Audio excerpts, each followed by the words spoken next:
পালক পনির আমাদের খুব পছন্দের এবং খুব পরিচিত। তাই পালং শাকের রং সম্পূর্ণভাবে বজায় রেখে আমরা রেস্টুরেন্ট স্টাইলে কীভাবে বাড়িতেই বানাতে পারবো সেটাই কিন্তু আমি দেখাবো। তাই অনুরোধ তোমরা স্কিপ না করে পুরোটা দেখতে থাকো।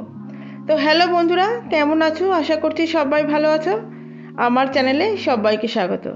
যারা আগে থেকেই ছিলে এবং যারা নতুন এসেছো পাশে থাকার জন্য তাদের অসংখ্য ধন্যবাদ। প্রথমবার দেখলে চ্যানেলটিকে সাবস্ক্রাইব করার অনুরোধ থাকলো।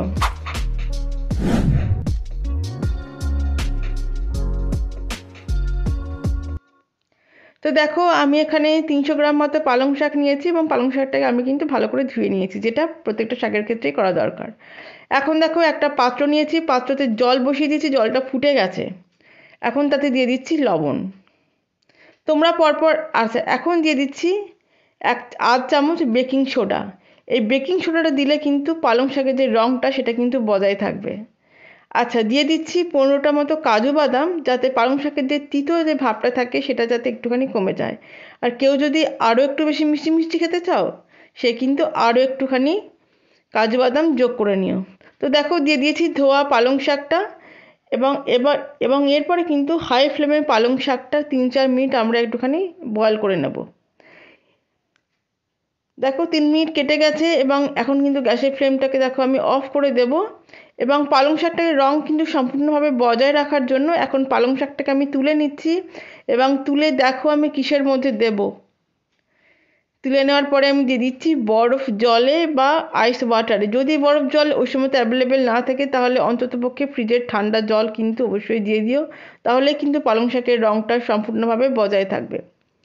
এখন পালং শাকটা যতক্ষণে ঠান্ডা হয় ততক্ষণে একটু পনিরটা কেটে নিচ্ছি। এইখানে পনিরের শেপটা আমি একটু বড় করে কাটছি, তোমরা অবশ্যই তোমাদের নিজের ইচ্ছে মতো কেটো। তো দেখো, এইখানে আমি 300 গ্রাম মতো পনির নিয়েছিলাম। এখন পালং শাকটা এতক্ষণে কিন্তু ঠান্ডা হয়ে গেছে, আর এখন পালং শাকটাকে কিন্তু আমার এখন একটা মিহি পেস্ট করে নেবার পালা। তো দেখে নাও, আমি পালং শাক এবং কাজু বাদাম, কাঁচা লঙ্কা এবং সবশেষে দিয়ে দিচ্ছি লেবুর রস। এখানে মোটামুটি আমি আধখানার লেবু, মোটামুটি 2 চামচ মতো লেবুর রস হবে, সেটা কিন্তু দিয়েছিলাম। এই লেবুর রস দিলে পরেও কিন্তু পালং শাকের রঙটা কিন্তু বজায় থাকবে। আর দিয়ে দিয়েছি অল্প পরিমাণে জল।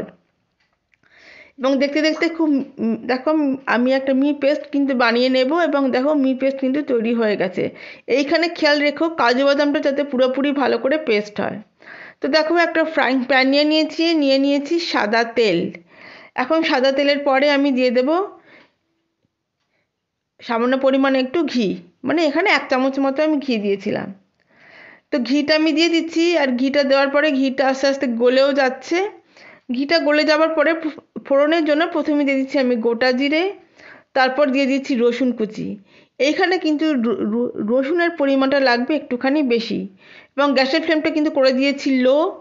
এবং রসুনে হালকা হালকা রং ধরার পরে আমি দিয়ে দিচ্ছি 1 চামচ গ্রেট করা আদা এবং অল্প পরিমাণে হিং। এবং এইগুলো দিয়ে একটুখানি নাড়তে থাকছি।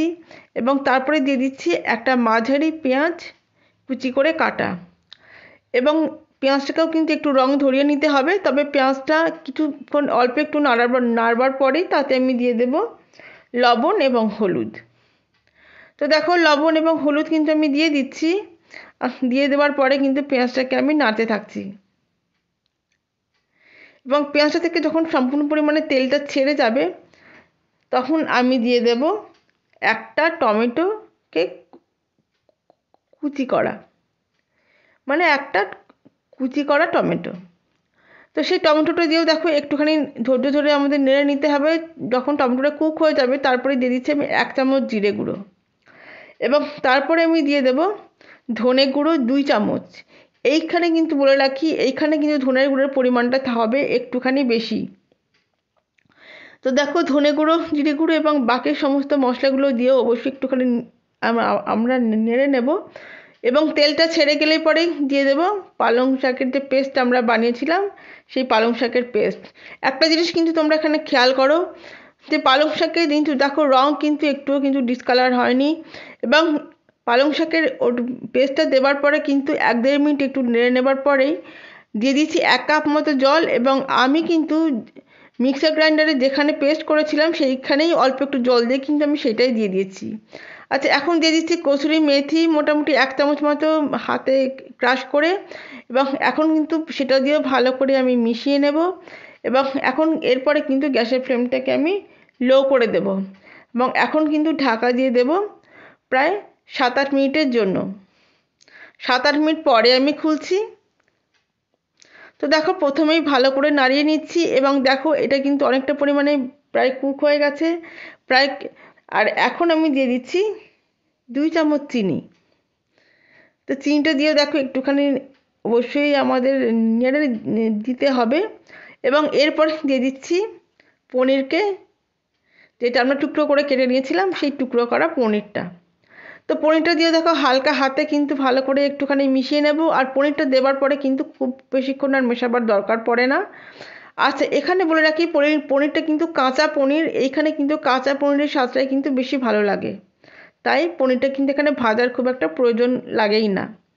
তো দেখো, পনিরটা দিয়ে আমি মিশিয়ে নিয়েছি, এবং মিনিট 2 মতো পনিরটা দিয়ে আমি একটুখানি নাড়িয়ে দিয়েছি। এবং এবারে রেস্টুরেন্টের মতো স্বাদ আনার জন্য দিয়ে দিয়েছি 1 টুকরো মাখন, এবং উপর থেকে ছড়িয়ে দিচ্ছি ফ্রেশ ক্রিম। তো দেখো, মাখন আর ফ্রেশ ক্রিম দেওয়ার পরে কিন্তু আর বেশিক্ষণ রান্না করার একদমই প্রয়োজন নেই। আর মোটামুটি 30-40 সেকেন্ড মতো একটুখানি জাস্ট মিশিয়ে নেওয়াটা দরকার। ব্যাস, এখন রান্নাটা কিন্তু একদম শেষের দিকে। এখন কিন্তু গ্যাসটাকে আমি অফ করে দেব, এবং অফ করে দেবার পরে কিন্তু আমি ঢাকা দিয়ে দেব, এবং স্ট্যান্ডিং টাইমের জন্য কিন্তু দিয়ে দেব 10 মিনিটের জন্য। 10 মিনিট পরে আমি খুলছি, আর এখন কিন্তু আমি সার্ভ করে দিচ্ছি। তো দেখতেই পেলে, বাড়িতেই আমরা রেস্টুরেন্ট স্টাইলের পালক পনির আমরা বানাতে পারি, এবং যেখানে কিন্তু পালং শাকের রঙটা সম্পূর্ণভাবে আমাদের বজায় থাকবে। তোমাদের কেমন লাগলো তোমরা অবশ্যই কমেন্ট করে জানিও, আর তোমরাও এইভাবে বানিয়ে দেখো। দেখো, উপর থেকে আমি একটু ছড়িয়ে দিয়েছি ফ্রেশ ক্রিম, আর পনির একটুখানি গ্রেট করে দিয়ে দিয়েছি। তো তোমাদের কেমন লাগলো তোমরা অবশ্যই কমেন্ট করে জানিও। ভালো লাগলে লাইক এবং সাবস্ক্রাইব করার অনুরোধ থাকলো, আর পাশে রাখা বেল আইকনটা কিন্তু প্রেস করতে ভুলো না। দেখার জন্য রইল অসংখ্য ধন্যবাদ।